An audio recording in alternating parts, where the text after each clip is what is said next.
what you get after a life full of pain. I don't think you get in trouble with the police if you got the love when you need it. All the people that reach this place have probably had an awful childhood, and at the lowest point of their lives, our society decides to punish them even further and to repress their freedom.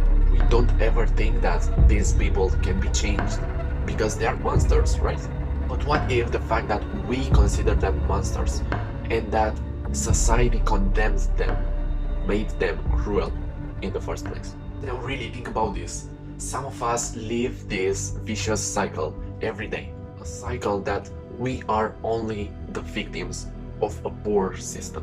What could those convicts do for salvation? Think about how hard it is for us to be understood in a warm, friendly and loving environment that we have right now. Now think about all of these people that live in a hostile, cold environment, always being threatened by their cellmates or by I don't know what kind of conflict they're in.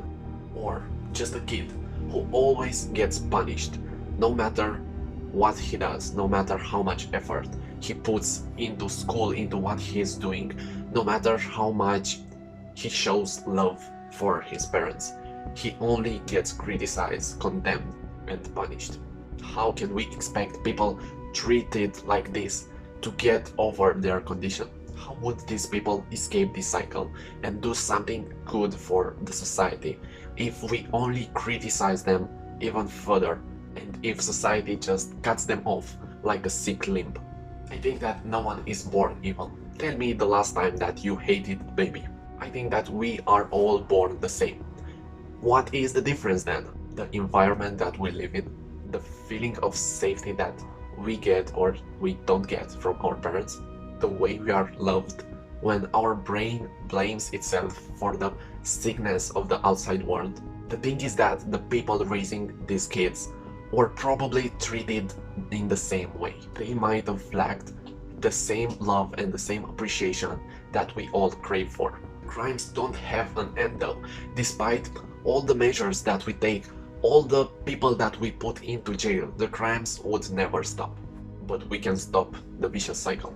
Let's realize that we do no good when criticizing someone, and that even the most evil person that we think of has a reason behind all of his actions. What we need is love and appreciation and understanding. So I came across this topic in a book called Brothers Karamazov by Dostoevsky, where one person argues that only love and appreciation will break this vicious cycle, and I agree with that. Now I know you are probably asking and screaming at me, are you really serious about loving and appreciating a criminal? Are you crazy? And I'd say yes, because we are the real criminals.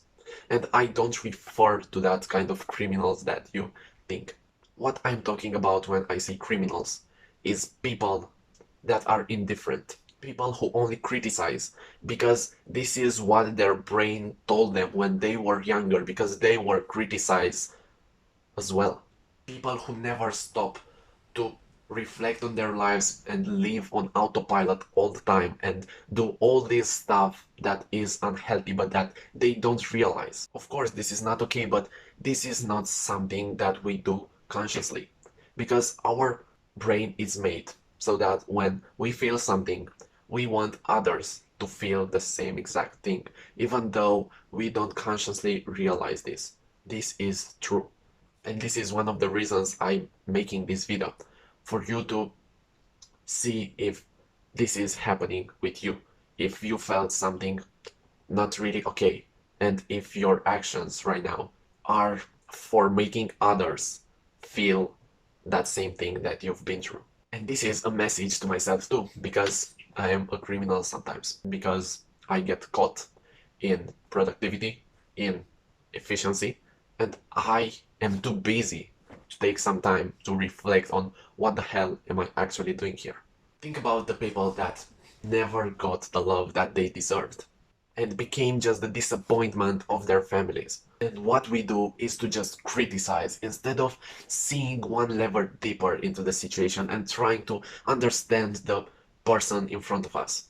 Now, to be clear, I don't say that convicts are innocent people, and I don't say that they should walk free on the street. I think that their lack of reflection brought them into that point too. But they are helpless people now, and we can all reach that point if we put ourselves into their situation, into their childhood. What I want you to take from this video is one single thing. Let's try to get as few people as we can into that spot. Let's be the change. Let's love that stranger who passes by on the street. Let's love that man who cuts us off when driving. Let's love that human who starts yelling at us on the street.